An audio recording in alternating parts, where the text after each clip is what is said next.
Hey yo tout le monde, on se retrouve ici donc pour un nouveau Saviez-vous que, et aujourd'hui nous allons découvrir un tas de secrets sur le parc Disney Studios. J'espère que vous êtes prêts, c'est parti. On commence tout de suite. Saviez-vous qu'à l'entrée de Disney Studios, il y a Studio Service et vous pouvez y découvrir une photo plutôt rare où on retrouve l'équipe originale des Walt Disney Studios. Comme dans le parc Disneyland Paris, il y a une boîte aux lettres à Disney Studios. Si vous déposez du courrier à l'intérieur, il y aura le tampon Disneyland Paris. Tiens, pour la petite anecdote, saviez-vous que si vous prenez une photo assis sur le rebord de la fontaine avec le balai de Fantasia au premier plan, le rendu de cette photo sera très drôle, vous aurez l'impression qu'il passe devant l'appareil. Pour finir avec la fontaine, j'ai une petite histoire.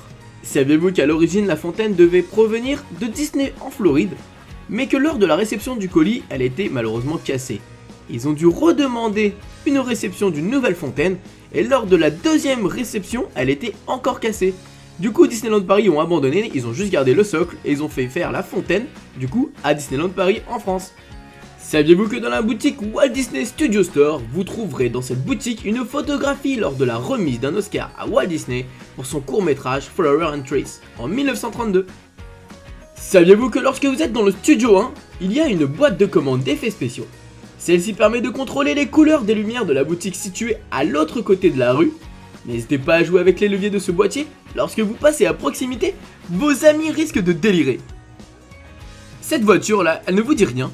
Vous n'aviez pas remarqué que c'est Choupette, la coccinelle du film du même nom, dans la boutique Studio 1? Ah, la place des stars. L'endroit tant convoité des Disney fans. Le rendez-vous de tous les Disney fans de midi à 14h avec du coup la Star Cars. Bon, malheureusement depuis un certain temps c'est terminé et je m'y rends plus autant qu'avant. Mais dans cette place des stars, il y a des empreintes. Et parmi ces empreintes se trouve celle de Roy.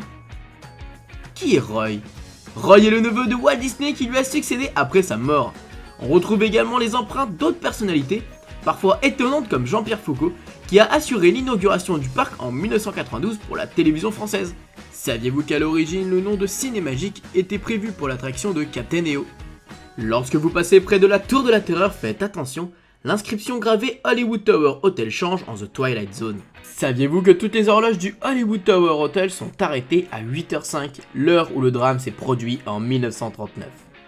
Attention, au premier étage de la chaufferie de la Tour de la Terreur se trouve un grand cercle tracé à la craie. Cependant, lorsqu'il est observé attentivement, on peut remarquer une silhouette distincte de la jeune fille disparue dans la 4ème dimension, lors du pré-show. Celle-ci semble d'ailleurs nous demander de l'aide. Saviez-vous que les tourniquets du métro londonien dans la scène de The Regent of Fire du studio Tram Tour sont les anciens tourniquets présents à l'ouverture du Disneyland Park en 1992? Si comme moi vous vous dites que les décors présents à cet endroit vous rappellent quelque chose, c'est normal, ce sont les endroits situés dans la cité de Waterfall du film Dinotopia. Bon, personnellement, je n'ai pas vu ce film, mais bizarrement ces décors m'ont rappelé quelque chose. Saviez-vous que le volume d'eau déversé lors de Catastrophe Canyon est de 265 000 litres, et ce en quelques secondes seulement, ce qui explique le déluge. J'espère vraiment qu'ils réutilisent à chaque fois la même eau, sinon ça fait beaucoup trop d'eau perdue. Et la scène du camion qui prend feu dans Catastrophe Canyon possède une forte ressemblance avec celui du téléfilm Duel, réalisé par Steven Spielberg, diffusé pour la première fois en 1971. Saviez-vous qu'en face de Armageddon, il y a un parapluie semblable à celui de Singing the Rain? Mais savez-vous cependant qu'un bouton tactile était dissimulé dans le poteau en contrebas, dont l'activation déclenche une véritable averse au-dessus de ce même parapluie? Bon, je pense qu'en ce moment ce n'est pas vraiment utile vu la pluie qu'on a. Soyez très attentifs lorsque vous êtes près de Rock'n'Roller Coaster, vous pouvez tomber sur la poubelle parlante Push. Elle est super sympa et vous donne de bonnes animations. Aviez-vous remarqué la plaque d'immatriculation du camion noir de Black Lot et le numéro 512 WED 1901? C'est la date de naissance de Walt Disney, le mercredi 5 décembre 1901. Bon, WED c'est Wednesday évidemment. Si vous passez près de cette glacière, je vous conseille de jouer avec, vous allez voir, c'est très amusant.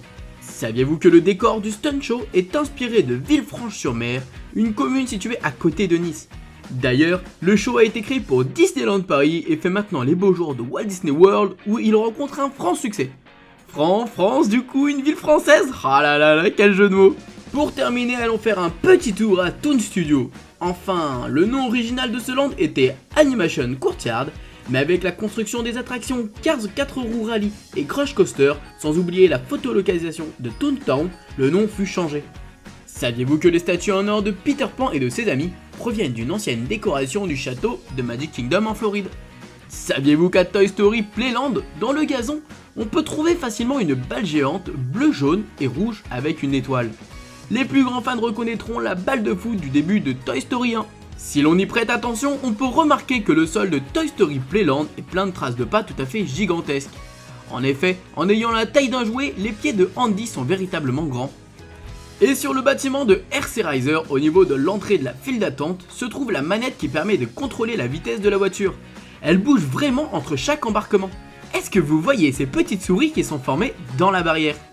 Et oui, on peut voir apparaître Rémi qui est du coup dans la zone de Ratatouille. Et pour terminer avec les petits secrets de Walt Disney Studios, nous allons parler de quelque chose que j'ai remarqué en sortant de l'attraction Ratatouille.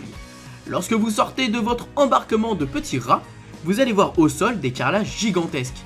Et lorsque vous allez sortir par une porte, vous allez voir que les mêmes carrelages vont rétrécir et redevenir à la taille humaine. Et je trouve ça super sympa de faire en sorte que lorsqu'on passe une porte, on passe de rat à humain, c'est super sympa. Voilà les amis, j'espère que ce petit saviez-vous que sur Walt Disney Studios vous aura plu. N'hésitez pas à mettre en commentaire si vous avez des choses à m'apprendre.